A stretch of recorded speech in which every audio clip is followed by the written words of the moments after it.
بسم اللہ الرحمن الرحیم۔ السلام علیکم ناظرین۔ ملکی سیاسی صورتحال پر تازہ ترین تبصرے کے ساتھ آپ کی خدمت میں دوبارہ حاضر۔ جیسے کہ آپ کے علم میں ہے کہ وزیر اعظم پاکستان عمران خان کے خلاف تحریک عدم اعتماد پیش ہوئے اب 14 دن سے زیادہ ہو چکے ہیں، اور کل قومی اسمبلی کا اجلاس بلا لیا گیا ہے۔ 25 مارچ 2022 کو قومی اسمبلی کا اجلاس ہو رہا ہے، اور اس اجلاس کا جو ایجنڈا ہے وہ بھی آ چکا ہے۔ اس ایجنڈے میں تحریک عدم اعتماد بھی شامل ہے جو اجلاس کا ایجنڈا ہے۔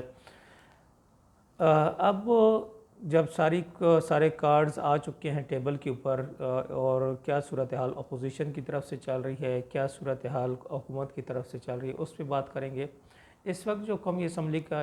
اجلاس ہے اس پہ ایک دو احتمال موجود ہیں۔ ایک تو جو مین چیز ہے وہ یہ ہے کہ کیا اسپیکر قومی اسمبلی کوئی غیر آئینی اقدام کرتے ہوئے قومی اسمبلی کا اجلاس ملتوی تو نہیں کر دیتے، کیونکہ وہاں پہ ایک ٹریڈیشن چلتی ہے کہ اگر قومی اسمبلی کا کوئی رکن فوت ہو گیا تو اس کی فاتح خوانے کے بعد عام طور پر اجلاس کو ملتوی کر دیا جاتا ہے یا پوسٹ پون کر دیا جاتا ہے۔ تو ابھی بھی ایسی ہی صورتحال ہے کہ کوئی ایک ممبر ہیں جن کی فاتح خوانی ہے، تو کیا اسپیکر قومی اسمبلی، جن پہ ویسے بھی بہت سارے ابھی ایلیگیشن لگ چکے ہیں غیر ملکی فنڈنگ کے جو معاملات تھے، اس میں ان کی پارٹی کی طرف سے یہ آیا کہ جو وہ اکاؤنٹ جن کو پی ٹی آئی نے ڈس آن کی ہے ان کے بارے میں، ان میں سے ایک ایسا اکاؤنٹ بھی ہے جس میں اسد قیصر جو قومی اسمبلی کے اسپیکر ہیں ان کا نام بھی آ رہا ہے۔ تو اب دیکھتے ہیں کہ اسپیکر قومی اسمبلی ان حالات میں جب کہ ان کے اوپر اور بھی ایلیگیشن موجود ہیں تو کیا وہ کوئی اور بھی رسک لیتے ہیں اور قومی اسمبلی کا اجلاس پوسٹ پون کرتے ہیں، اور آئین کے خلاف اور آئین میں جو لیڈ پروسیجر ہے فار تحریک عدم اعتماد، تو کیا نو کانفیڈنس کی جو موشن ہے اس کے جو قانونی طریقہ ہے یا آئینی طریقہ ہے اس کے خلاف جاتے ہیں یا نہیں، اور اپنے آپ کو کسی لیگل لٹیگیشن میں ڈال لیتے ہیں اور فیوچر کے لیے ان کے لیے آرٹیکل 6 یا اس طرح کا کوئی پرابلم آتا نہیں۔ دوسری طرف آپ کے علم میں ہوگا کہ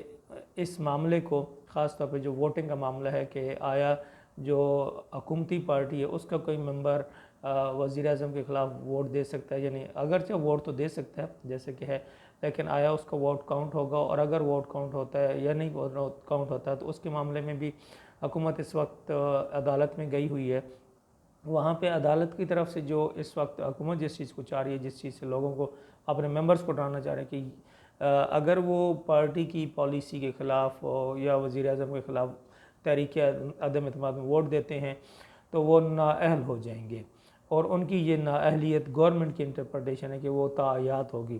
لیکن جو آرٹیکل 63 ہے اس کے تحت تو اس آرٹیکل میں نااہلیت کا ذکر نہیں، وہاں پہ صرف ڈی سیٹ کا ذکر ہے۔ ڈی سیٹ مین کہ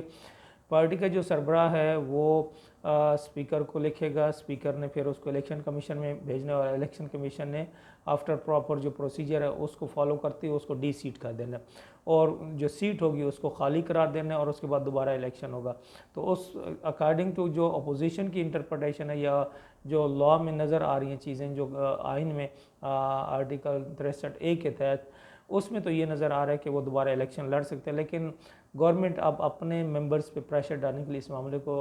کورٹ میں لے گئی، اور آج کورٹ میں ہیئرنگ تھی، اس میں چیف جسٹس بندیال صاحب اور دوسرے لوگوں کے مختلف ریزرو کمنٹس تھے، اور اس میں انہوں نے رولنگز وغیرہ دیں، لیکن ابھی تک فائنل ڈیسیجن نہیں ہے، لیکن ایک قسم کا ابھی ہائپ موجود ہے کہ کیا صورتحال بنتی ہے۔ دوسری طرف اب جو اپوزیشن ہے ان کے خیال میں ان کے پاس نمبر کمپلیٹ ہیں، اور ان کے پاس سفیشینٹ نمبر آف ممبرز ہیں، اور ان کے جو 172 کا نمبر ہے اس سے زیادہ لوگ ہیں اس میں، اور تحریک عدم اعتماد آسانی سے کامیاب ہو جائے گی۔ لیکن دوسری طرف ابھی تک کی جو صورتحال ہے کہ قومی اسمبلی میں جو اتحادی جماعتیں ہیں حکومت کی، انہوں نے کوئی فیصلہ نہیں کیا، انہوں نے یہ نہیں بتایا کہ آیا وہ اپوزیشن کے ساتھ جائیں گی یا حکومت کے ساتھ رہیں گی، کیا صورتحال ہے۔ دوسری طرف جو حکومتی منحرف ارکان سے ان میں سے 12 لوگ تو سامنے آئے، اور حکومت کی طرف سے کافی ان کے خلاف شوکاز کا نوٹیفیکیشن بھی ہو گیا ہے، اور ان کو کہا گیا کہ اس کی ریزن بتائیں کہ انہوں نے کیوں پارٹی سے انحراف کیا یا اس سے منحرف ہوئے۔ اب جو صورتحال بن رہی ہے، اگر اپوزیشن کے پاس نمبر موجود ہوں تو سب سے بیسٹ وے کیا ہے، تاکہ ایک تو جو لوگ وزیر اعظم کے خلاف عدم اعتماد میں ان کی پارٹی کے لوگ اس میں ووٹنگ میں حصہ لیں، ان پہ بھی یہ ڈیفیکشن کلاز نہ اپلائی ہو اور وزیر اعظم کے خلاف تحریک عدم اعتماد بھی کامیاب ہو جائے۔ تو اس کا ایک بہترین جو طریقہ ہے کہ اگر یہ شیورٹی ہو کہ اتحادی حکومت کو چھوڑ رہے ہیں اور وہ اپوزیشن کے ساتھ آ رہے ہیں یا اپوزیشن کے ساتھ آ چکے ہیں اور وہ اس کا اعلان کر دیتے ہیں، تو اعلان ہونے کے بعد جو حکومتی ممبران ہیں جو اپوزیشن کے ساتھ شامل ہوں گے، ان کے لیے بہتر یہ ہے کہ وہ ووٹنگ سے پہلے ریزائن کر دیں، اور ووٹنگ سے پہلے ریزائن کر دیا تو آف کورس اس صورت میں بھی جو وزیر اعظم وہ مائنارٹی ہو جائے گا، کیونکہ یہ 12 سے کچھ لوگ 12 کہہ رہے ہیں، کچھ 24 کہہ رہے ہیں، کچھ 30+ کہہ رہے ہیں، تو یہ تو اب کل جب اجلاس ہوگا تو اس وقت نظر آئے گا کہ کون کون لوگ اپوزیشن کی طرف جاتے ہیں۔ تو اگر یہ لوگ ریزائن کر دیتے ہیں اور اپوزیشن جو اتحادی پارٹی ہیں، جو اتحادی حکومت کے، وہ وزیر اعظم کے خلاف نو کانفیڈنس میں ووٹ دے دیتے ہیں، تو اس کیس میں یہ ہوگا کہ ایک تو وزیر اعظم بھی ریموو ہو جائے گا، اور ساتھ ہی ساتھ جو حکومتی پارٹی پی ٹی آئی کے جو ممبران ہیں جن پہ ایک نااہلی کی یا تاحیات نااہلی کی یا ڈی سیٹ، تو اگر جب وہ ریزائن کریں گے تو وہ لازمی بات ہے ان کی سیٹ تو خالی ہو جائے گی، لیکن نااہلی کی جو تلوار ایک قسم کی لٹکائی گئی ہے کورٹ کی طرف سے یا حکومت کی طرف سے، تو وہ یہ ہوگا کہ وہ ختم ہو جائے گی اور ان کے پاس دوبارہ الیکشن لڑ کے اسمبلی میں آنے کا راستہ موجود ہوگا۔ تو یہی ایک اس وقت بہترین اسٹریٹجی ہو سکتی ہے اپوزیشن کے لیے، کہ اگر وہ تمام اتحادیوں کے ساتھ ملا لیں اور ان کی جو 14 سے 17 سیٹیں ہیں وہ ان کے پاس آ جاتی ہیں، اور وہ وزیر اعظم کے خلاف تحریک عدم اعتماد میں اپوزیشن کے ساتھ ہوتے ہیں، تو اس کیس میں پھر حکومتی جو ممبران ہیں ان کے ووٹ کی ضرورت بھی نہیں ہے، وہ ریزائن کر کے اپنی سیٹ خالی کر دیں اور دوبارہ الیکشن کے لڑا کے اسمبلی میں آ جائیں۔ تو اس وقت یہی سب سے بیسٹ راستہ ہے فار اپوزیشن، اور دیکھتے ہیں اب کل اجلاس ہوگا، اجلاس میں کافی ساری صورتحال واضح ہو جائے گی، دیکھتے ہیں کہ آیا جو حکومتی بینچوں پہ لوگ موجود ہیں وہ اپوزیشن کی طرف آتے ہیں یا نہیں آتے، یا وہیں بیٹھتے ہیں، کیا صورتحال ہوتی ہے، اتحادی کل تک کیا فیصلہ کرتے ہیں، کوئی اعلان کرتے ہیں نہیں کرتے، تو کل تک یہ صورتحال واضح ہو جائے گی اور نظر آ جائے گا کہ کیا صورتحال بن رہی ہے۔ اب عمران خان کو ریموو کرنا تو ضروری ہے، کیونکہ ایک تو جو پچھلے 2.5-3 سال کی بلکہ 3 سال سے بڑھ کے 3.5 سال کی حکومت میں یہ نظر آ چکا کہ یہ اپنے اس عہدے کے لیے نااہل ہیں اور انفٹ ہیں، کیونکہ ان کو ابھی تک